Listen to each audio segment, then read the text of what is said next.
هلو هرمس، داره میگه سلام، حالتون چطوره؟ به دنیای هرمس نقابدار خوش آمدید. هیچ چیز به اندازه رودخونه نمیتونه زندگی رو برات تعریف کنه. یک جریان بیوقفه، گاهی آرام، گاهی طوفانی، مثل خودت. اما اگر رودخانه توی خوابت بیاد چی؟ آیا ناخودآگاهت داره از مسیرت میگه یا از احساسی که سرکوبش کردی؟ خواب رودخانه یک پیام پنهان از درونته. اگر دوست داری این رمز رو کشف کنی، همین حالا کانال رو سابسکرایب کن تا توی مسیر بیداری همراه من باشی. و حالا بریم سراغ 12 حالتی که خواب رودخانه میتونه داشته باشه. حالت اول یعنی رودخانه آرام و زلال. این خواب نشون میده که درونت به تعادل رسیده. انرژی احساست در سکوت جاریه. یعنی تو با مسیر زندگی هم فرکانس شدی.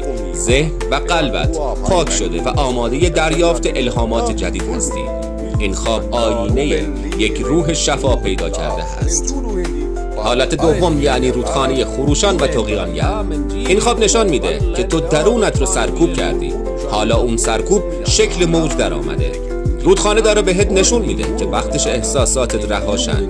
اگر مقاومت کنی سیل به پا میشه، اما اگر رها کنی نجاتت میده. و این خواب یک هشدار انرژیکی جدیه. حالت سوم یعنی ایستادن کنار رودخانه و تماشا کردن. این خواب نشان میده که تو فعلا تماشاگر زندگی هستی، نه بازیگرش.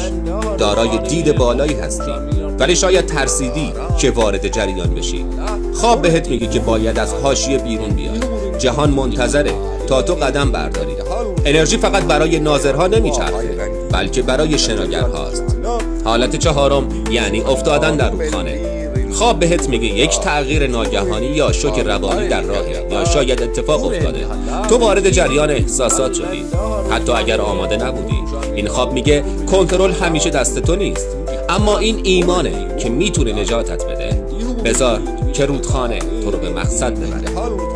حالت پنجم یعنی شنا کردن در رودخانه، اما با حس خوب. یعنی تو پذیرفتی، رها شدی و الان با جریان انرژی یکی شدی. این خواب یعنی هماهنگی کامل با خودت و سرنوشت. تو آماده‌ای که با جریان عشق و آگاهی حرکت کنی. هیچ مقاومتی نیست، فقط رقصی درون آب. تو در مسیر درستی هستی. حالت ششم یعنی شنا کردن با سختی یا برخلاف جریان رودخانه. یعنی داری با نیرویی می‌جنگی که قوی‌تر از توئه. شاید ذهن یا گذشته یا ترسات. این خواب نشانه خستگی انرژیه. نمیخواد تسلیم شی، بلکه باید جهتت رو عوض کنی. گاهی رهایی یعنی اجازه دادن به جریان. حالت هفتم یعنی عبور از پل روی رودخانه. داری از یک مرحله عبور میکنی، یک رشد درونی، یک تغییر سطح آگاهی. پل نماد انتقال انرژی بین دو وضعیت. اگر خواب شفاف بود یعنی بیداری نزدیکه و تو در حال جهش روحی هستی. حالت هشتم یعنی رودخانه خشک شده یا بی آب. این خواب نشان میده که تو با احساسات درونت قطع ارتباط کردی. شاید از درون خالی یا بی انگیزه شدی. این خواب مثل یک تلنگره برای بازگشت به زندگی و نیاز فوری به تغذیه انرژی. حالت نهم یعنی دیدن کسی در رودخانه. یعنی اون شخص وارد دنیای احساسات تو شده. ممکنه عشق، کینه یا کارمای حل نشدی در میان باشه. ببین اون فرد در رودخانه در حال غرق شدنه یا در حال گذر. خواب داره نشان میده چطور انرژیت با اون آدم گره خورده. گاهی رودخانه پیام عشقه، گاهی هشدار ارتباط صمیمی. حالت دهم یعنی پریدن به رودخانه با میل خودت. یعنی تو آماده‌ای برای یک تجربه عمیق، یک تغییر، یک تسلیم آگاهانه. این خواب نشانه شهامت، نه بی‌عقلی. یعنی تو به خودت و جهان اعتماد کردی و میخوای در آغوش زندگی قرار بگیری. این لحظه واقعیته. حالت 11 رودخانه گل‌آلود یا تیره.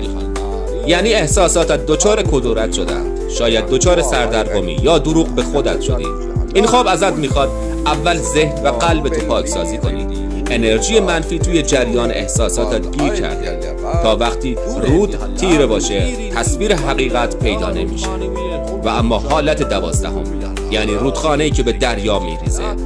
یعنی تو در مسیر یکی شدن با آگاهی بزرگتری هستی. روح تو داره به وحدت میرسه، به جهانی فراتر از من و تو. این خواب نماد پایان یک مرحله و آغاز دوباره است. تو از فردیت عبور کردی، وارد یک کل بزرگ شدی. رودخانه تمام نشد، فقط به بی‌نهایت وصل شد. و اما در پایان رودخانه در خواب یعنی زندگی هنوز جریان داره. حتی اگر ایستادی، حتی اگر خسته‌ای، حتی اگر غرق شدی، جهان داره تو رو با خودش میبره به سمتی که باید بیدار شی. تو فقط باید بفهمی در کجای مسیر ایستادی و یادت باشه رود همیشه راهشو پیدا میکنه، حتی از دل سنگ. پس اگر رودخانه در خواب دیدی، ببین کجای مسیر زندگیت نیاز به جاری شدنه. شاید وقتشه به جای کنترل فقط جاری شی. هرمس نقابدار عاشق خوابهای شماست. بدرود.